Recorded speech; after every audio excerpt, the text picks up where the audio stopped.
All right, everybody.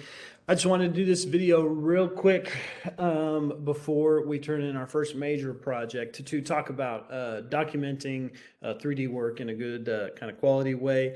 Of course, obviously, since this is an online class, that is, especially since it's asynchronous, all of your turn-ins are going to be videos or photos that you document on your own. And so I think it's probably good for me to give at least a few pointers. So look through this, really think about it real quick before we turn it in and kind of carry it through to all of our turn-ins in future. Just so I note too, though, practice or like progress check videos or pictures I'm not as picky about, but this is going to be an important like set of ideas to kind of keep in mind as you start taking pictures for final project turn-ins. Also, yeah, I mean, it will possibly when we do rubrics and things, it'll start to be more and more of like a part of your grade, like how you're presenting your work, how you care for it, how you photograph it. So yeah, just think about that. But let me go through a quick PowerPoint, just sort of showing you some ideas of. By the way, I'm in my studio, so if you hear traffic going by, I'm not going to stop for that. I might stop if a customer comes in, but overall, I'm just going to power through. Okay, so yeah, I'm sorry if people drive by with their loud trucks. But anyway, okay, so yeah, this is a Design 2 lecture going over object documentation tips and image formatting. I'm not going to talk a ton about formatting because iPhones these days, like most things, pretty much formatted for posting online at least. If maybe not for print, but for the most part, everything's we all post online all the time, so we're pretty set up. But let me just kind of go over some general rules documenting. First off, let me preface by saying if you just kind of observe around you in the world how three-dimensional work, meaning sculptures and objects, how they are documented in your textbook and other books, magazines, publications, you'll get a lot of good ideas for how to do that. And of course, the day and age that we live in now, just all your favorite artists, how they are posting on social media can probably give you a pretty good guide as to how you should document stuff and post it. And yeah, we are technically posting to a social idea on Canvas or like our platforms where we turn in classwork. So just think of it like that. There's another big truck. In any case, yeah. So like I said, take a look at what you see before. Obviously, you see things that are well lit. They're good angles. The backgrounds are often very simple. It's really popular to have this like gradient background, although I know students obviously probably aren't going to have that available. A simple black, white, gray background is just fine. Like in this one, these two have just like solid black background, white background. Just simple and not distracting is key with backgrounds. Do not have backgrounds where we see all of the junk in the background. Again, if it's a progress check, it's one thing, but for your final project, I really need to not see your TV and your nightstand and your bed and all this stuff in the background. I really just want it to be minimal. When you are taking videos, it's maybe a little different, but overall, think about keeping it simple. Think about lighting, how it's lit, how that changes things. You can look right here at these two images. Changing the lighting on something does change, how it is presented, how the details we look at and all that. So think about it.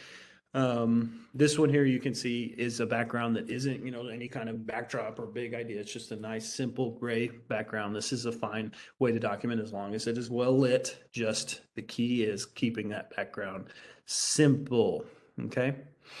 Simple, simple. Really keep us focusing on the object. Okay, so looking here, this is a common setup. This is obviously with a gradient, like curved background. It's a great way to set things up, but again, I know most people don't have gradient backdrops, and yeah, if you do this, you can use plain white paper.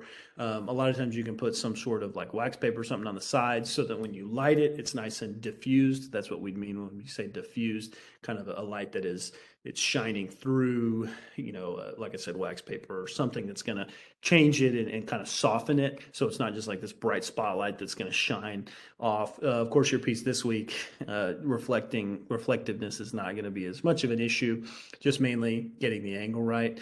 But do think about when you're lighting. So I'll talk more about background in a second, but when you're lighting, Think about how many lights you have. It's good to have at least two so the shadows aren't too strong.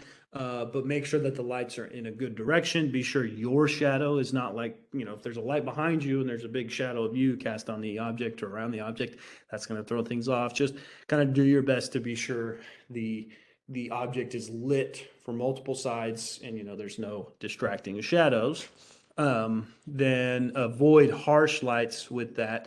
Be sure that you are turning off your flash. If your flash goes off automatically on your phone, just think about changing the lighting, brighten it up, because I know there's like autofocus, or turn it off. But then if you turn it off, do note that a lot of times the photos aren't very great. Usually if your phone is flashing, it's way of telling you it's too dark. So light it some more. A flash photo has this big cast shadow behind it, and it always has this really like harsh look to it.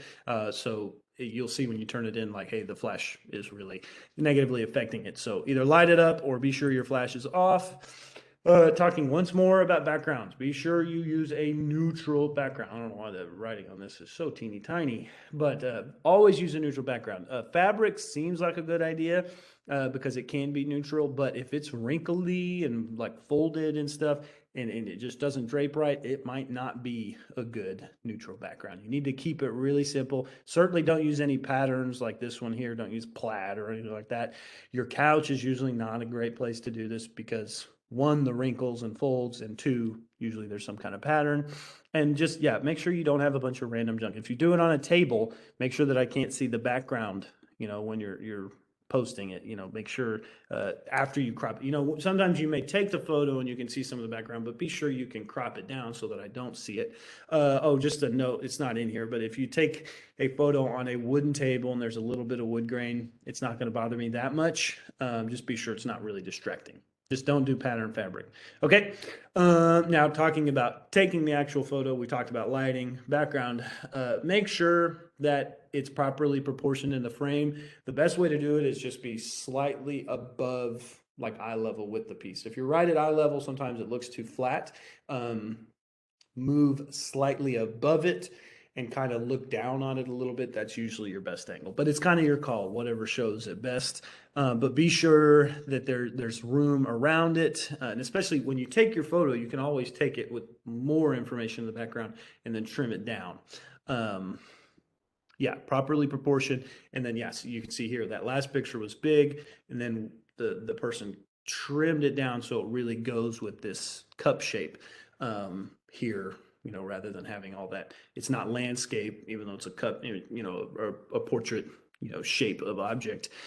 Just be sure you trim it down, crop out any excess in the background. I always say with my drawing classes, it's kind of good to have some of the background so you can orient it and be sure the space is right, but then make sure it's set up in a way you can cut that background out when you crop. Okay. The background should be seamless. Try to make sure there's no, again, this is why couches don't work, because that crease where the cushion meets the back, a lot of times causes problems. Make sure that that's not happening. Just be sure it's not too, if you're using paper as a backdrop, make sure we can't see the edges of the paper. Again, if you see it a little bit in the big picture, but then you can trim it out, like you can crop it in so you don't see the corner, that's fine. Also, though, note that this is a weird angle. This is the kind of thing, like it's a little too low, and so we can't see it very well. With yours, again, it'll be see-through this week, but even like going into other projects that we turn in, yeah, you'll see it's not a great idea to have weird, goofy angles that don't show things correctly. Be sure that you use good focus. Try to use a tripod. I say always use a tripod, but that may not be available. Either hold the camera really tight or put your hands on a stool or a table or something that's just going to hold it nice and still so that I don't get fuzzy pictures. If I get fuzzy pictures, it's going to affect your grade. That's just the way it is. Just like if there's too much information in the background. Try to use a tripod. Like I said, though, if you need to just use a stool or something, that'll work. Resolution is important. What I will say though about this is just kind of use your iPhone as it's set up, although make sure it's taking JPEG photos. If you're taking photos and they're coming out as hike or high photos, or you're having trouble opening them on your computer, it's probably because they're hike or high photos. But the main thing is to be sure the resolution's okay. And overall, if you're shooting a JPEG or a hike, it takes a perfectly good resolution photo on an iPhone. You crop it down, you can upload it, it'll work fine. Make sure you convert that hike to a JPEG, it'll all be good. But if you're using something or your iPhone is set to lower resolutions, it will start to affect the photo. As you see here, I go through a series of photos. Once we get down to like below 500, the photo starts to look pretty crappy and I can't really see the information that I need to see. So kind of pay attention to that if you're changing the resolution on your photo. Yeah, when we get below 200, it just looks like nothing. It's too fuzzy. Just think about that. Now, a good idea is to take lots of detail shots for your pieces. Detail shots are good, but really the main thing is multiple angles. You know, spin the sculpture, get different views of it so that we can see it's nice and round. I'm also going to ask you to take a video anyway, though, so we'll see the roundness, but be sure you get two good angles. And if one of them you want it to be a detail shot because you feel like, I did that part really, really great, you can do that. But just keep that in mind. Lots of detail shots, good angles, but don't forget, if you are taking multiple angles, make sure they're all like what is best for the piece. Don't take, even if it's just a second photo, make sure it's a good angle. Be sure it represents the piece well. Yeah, make sure that the flash isn't on the second photo. Be sure the background's clean. This one's kind of mucky and nasty. Just be sure it is serving you the best that it can. Like even this picture, it's nice I can see the inside, but do I need to see that? I don't know. Think about it. Keep in mind what best represents the piece. This was also supposed to say something about videos. It's supposed to be on this slide. The video, basically, you just need to remember, it's a little more forgiving when you take a video in terms of detail shots, because I know you need to spin it, and that may not always be easy to keep the background and stuff, but just do the best that you can, keeping in mind all the stuff that we've talked about in these slides. Now, there are all kinds of sources. Here's a few. These are in the slides this whole slideshow is going to be posted to Canvas. Here's some slides that kind of are resources that tell you good tips for how to photograph. YouTube is full of good how to photograph videos, Instagram, all that stuff. One thing to keep in mind, this is just another thing. The resizing and reformatting is important if you ever are going to look into printing rather than just posting on the web. 300 DPI is essential for printing, but here, in this class, we're not going to need to print. But if you ever have any questions for me about how to reformat, I will do my best to answer them or point you in the right direction. Just do some research, see what you need for your situation and how to get that. In fact, myself, I'm learning how to get 300 DPI photos with an iPhone, and just most photographers keep a version of every photo around that is for web, which is 72 DPI, or print, which is 300. There's like one of each usually. But in any case, that kind of, I think, covers everything. I'll edit those slides so you can see that comment about videoing. But overall, I hope that helped. This is not just for, project one, but it's for all of the projects. Hopefully it helps you kind of keep some things in mind about how to photograph your artwork before turning it in, so that it shows the best thing in the best way that it can, so that we can, all get the best version of your project that we can. Okay, I think I've stammered on enough. Let's go ahead and call it. And just let me know if you have any questions.